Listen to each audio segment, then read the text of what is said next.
ഹമാസും ഇസ്രായേലും തമ്മിലുള്ള യുദ്ധത്തിൽ ജയിച്ചതാരാണ്, തോറ്റതാരാണ്?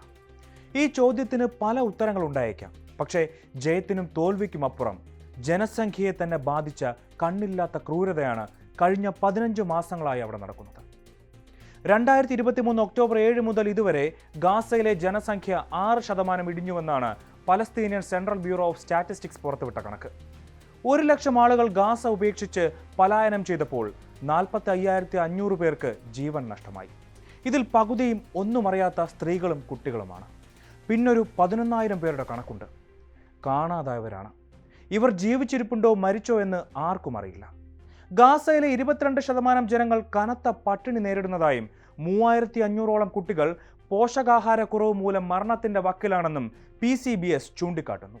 ഇസ്രായേൽ ഗാസയിൽ നടത്തുന്നത് ദയയില്ലാത്ത ആക്രമണമാണ്. മനുഷ്യരെന്നോ കുട്ടികളെന്നോ മൃഗങ്ങളെന്നോ കെട്ടിടങ്ങളെന്നോ ആശുപത്രികളെന്നോ നോക്കുന്നില്ല. കുടുംബമടക്കമാണ് ആളുകളെ ഇല്ലാതാക്കുന്നത്. വിഷയത്തിൽ UN-ഉം അന്താരാഷ്ട്ര കോടതിയുമെല്ലാം ഇസ്രായേലിനെതിരായ നിലപാടാണ് സ്വീകരിക്കുന്നത്. ഇസ്രായേൽ ഈ ആക്രമണങ്ങളിൽ നിന്ന് പിന്മാറണമെന്നാണ് മനുഷ്യത്വമുള്ളവർ നിരന്തരമായി ആവശ്യപ്പെടുന്നത്. എന്നാൽ ഇക്കാര്യത്തിൽ ഇസ്രായേലിന് അവരുടെ ന്യായീകരണങ്ങളുണ്ട്. ഒക്ടോബർ 7-ന് 1200 ഇസ്രായേലുകളാണ് കൊല്ലപ്പെട്ടതെന്നും രാജ്യത്തിനെതിരെ നടന്ന ആക്രമണത്തെ പ്രതിരോധിക്കാനുള്ള അവകാശം തങ്ങൾക്കുണ്ടെന്നും ഇസ്രായേൽ വാദിക്കുന്നു. മാത്രമല്ല, ഗാസയിലുണ്ടായ സംഭവങ്ങളെ വല്ലാതെ പെരുപ്പിച്ച് ഇസ്രായേലിനെ ലോകത്തിന് മുന്നിൽ വില്ലനാക്കാൻ ചിലർ ശ്രമിക്കുകയാണെന്നുമാണ് നെതന്യാഹുവിന്റെ പക്ഷം. പക്ഷേ ഈ ന്യായീകരണങ്ങൾ മതിയാകുമോ ഗാസയിൽ നടക്കുന്ന ക്രൂരതയെ മറികടക്കാൻ? കുളിച്ചിട്ട് മാസങ്ങളായ സ്ത്രീകളുണ്ട്. കാരണം വെള്ളമില്ല, മാറി ഉടുക്കാൻ വസ്ത്രമില്ല, പ്രാഥമിക ആവശ്യങ്ങൾക്ക് സ്ഥലവുമില്ല. സന്നദ്ധ സംഘടനകൾ ഹെലികോപ്റ്ററിൽ നിന്നെറിയുന്ന പൊതിയും കാത്ത് കഴിയുന്നത് 10,000ങ്ങളാണ്. ആ ഭക്ഷണപ്പൊതി തലയിൽ വീണ് കൊല്ലപ്പെട്ടവരുമുണ്ട്.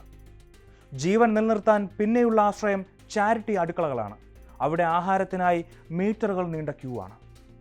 വിലക്കയറ്റം കാരണം ഇത്തരം അടുക്കളകൾ പലയിടത്തും പൂട്ടിപ്പോയി. രാത്രികാലങ്ങളിൽ 10 ഡിഗ്രിക്കും താഴെയാണ് പലപ്പോഴും തണുപ്പ്. ആ കാലാവസ്ഥയിലും പർദ്ദയുടെയോ ബെഡ്ഷീറ്റിൻ്റെയോ സഹായത്തിലാണ് ഒരു വലിയ കൂട്ടം ആളുകൾ കഴിഞ്ഞുകൂടുന്നത്. 21 ലക്ഷം ആളുകളാണ് കണക്ക് പ്രകാരം ഇപ്പോൾ ഗാസയിലുള്ളത്.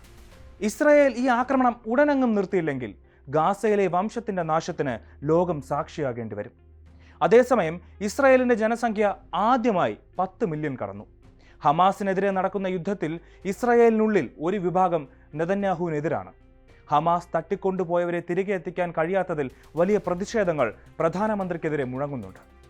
വളരുന്ന ഒരു രാജ്യത്തിന് മറ്റെല്ലാം മറന്ന് യുദ്ധത്തിലേക്ക് എത്ര നാൾ കേന്ദ്രീകരിക്കാൻ കഴിയുമെന്ന ചോദ്യവും ഇസ്രായേലിന് മുന്നിലുണ്ട്.